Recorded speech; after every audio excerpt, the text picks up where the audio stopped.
Welcome to our channel. Today we how to configure Samsung SmartThings for device automation step by step clearly.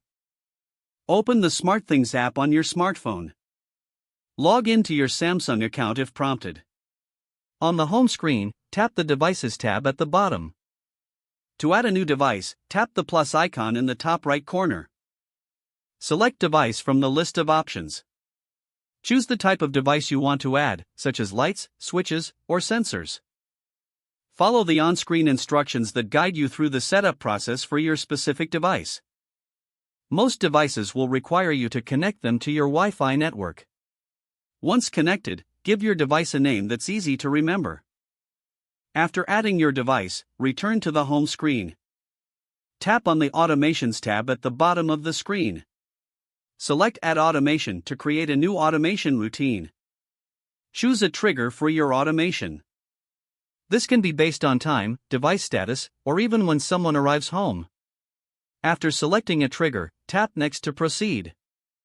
Now, select the action you want SmartThings to perform when the trigger occurs. You can choose to turn on/off devices, send notifications, or adjust settings.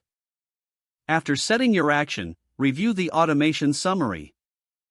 If everything looks good, tap Save to finalize your automation. Your device automation is now configured.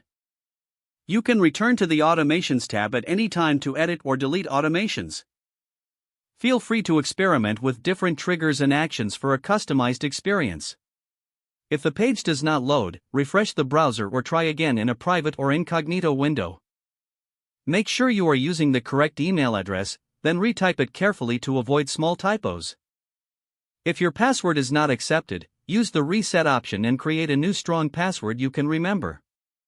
Check your spam folder for verification or security emails, then complete any requested confirmation steps. Enable two-factor authentication if available to improve account security and reduce unauthorized access risk.